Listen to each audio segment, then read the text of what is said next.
Insellem lilek li illum sa nintaqa' miegħi permezz ta' dan il-video u ngħidlek il-paċi tal-Mulej tkun dejjem miegħek.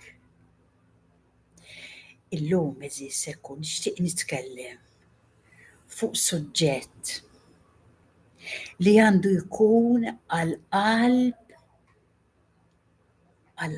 kulħadd.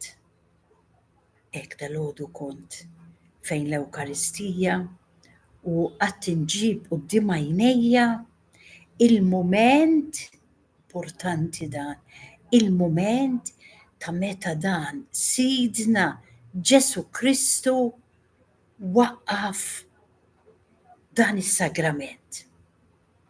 U sa ngħidha naqra bit-Taljan, mbagħad nispjegaħilkom għax tant tolqotni. Mela, dan is-sagrament kif Ġesu kien miġbur fl-aħħar ċena, tiftakru meta niċċelebraw l-aħħar ċena qabel ma jkollna il-ġimgħa l-kbira. Mela dak kienet l-aħħar ċena. Jiġifieri nella notte in cui fu tradito. Ġesu rax sa jivvinta nella notte in cui fu tradito, jiġifieri fil-lejl li fih ġi tradut. Mela Ġesu sa jagħmel dik l-aħħar ċena bejn wieħed u ieħor hija t-tielet waħda. Għax Ġesu għamel 30 sena miġbur ma' ummu missieru u 3 snin ħajja pubblika. U għamel ċena l-ewwel sena, iċ-ċena t-tieni u din hija l-aħħar ċena. Għax issa sa nfarkuh, sa noqtluh. Tgħiduli jien iva, idnu bit-tagħna salbu lil Ġesu. U dak il-ħin Marija tal-Ħniena jien kemm nara kbira di fil-lejl li fih ġi tradut. Meta kien hemm dik il-konfużjoni. Ġesu kien ta' demmu l-laħam bħali u bħalek, kien qed iħoss, kien jaf sa jiġri, kien jaf li wieħed ġa tradieħ, ġa bijaw, kien jaf. Li Pietru minn ftit ieħor bda jgħid min jien qasbis nafu, kien jaf li l-oħrajn se jaħarbu għax beżaw Ġwanni li baqa' miegħu. U Ġesu f'dik il-konfużjoni, jien ngħidilkom il-verità, kultant inġib quddiem għajnejja lili nnifsi. Ngħidina jekk ikolli naqra uġigħ ta' ras u iċempilli xi ħadd jgħidli s'issa nista' niġi nkellmek pereżempju. U ngħidilhi isma' tista' tiġi l-ġranet kollha mbarra llum. Għax illum qiegħda m'iniex disposta. U Ġesu mhux uġigħ ta' ras kellu eżis. Ġesu kellu quddiemu dak kollu li kien sa jġarrab. Infatt, ftit wara bil-ħniena talab lill-missieru. Imma jekk jista' jkun, ara tagħmel xi ħaġa oħra. Ma niflaħx nixrob dan il-kalċi, ġifieri din id-tbatija. Imma spiċċa jgħidlu. Mhux dak li rrid jien papa, imma dak li trid int. U qatal kollox. Imma Ġesu nerġgħu nidħlu f'din ix-xena. Meta Ġesu qed jara dan kollu, dak ġabija u dak ġa tradieh, dawk se jħalluh. Ġesu kien moħħu Marija fina, fik u fija u f'kulħadd. U beda jgħid imma dawn ma jistgħux jkunu waħedhom.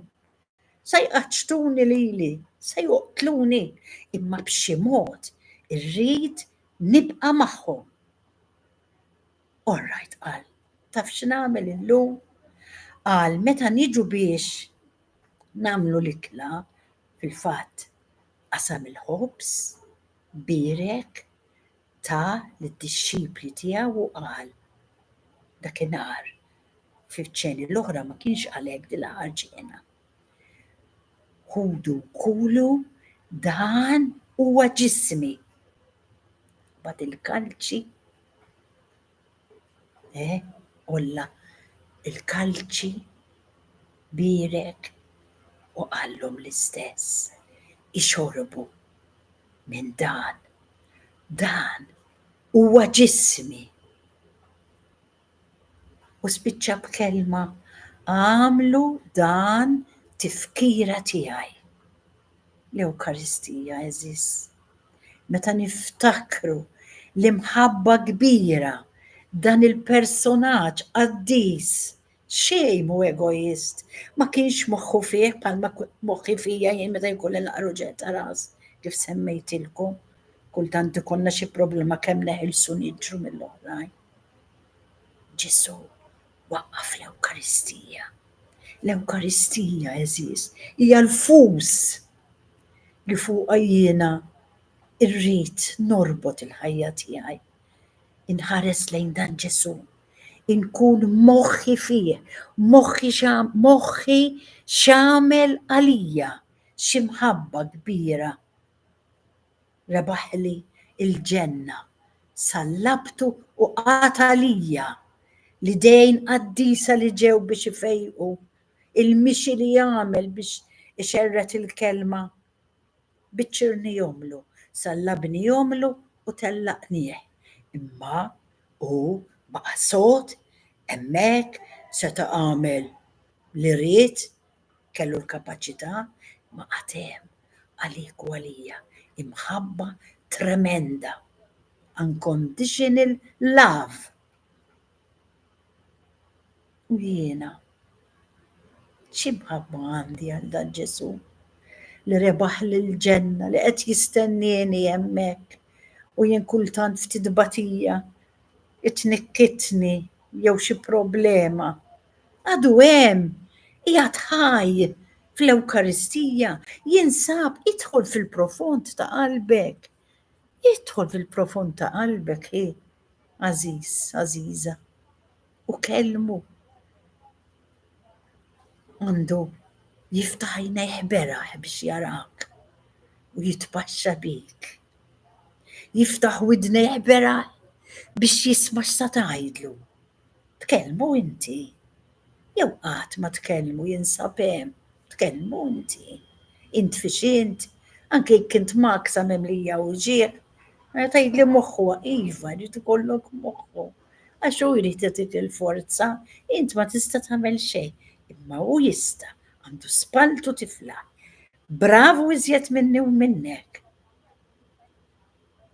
Għandu f'ommu lest biex jgħidlek kliem ta' qdusija, ta' barka li tpoġġik fil-paċi u skiet meta inti tikkuntattja miegħu.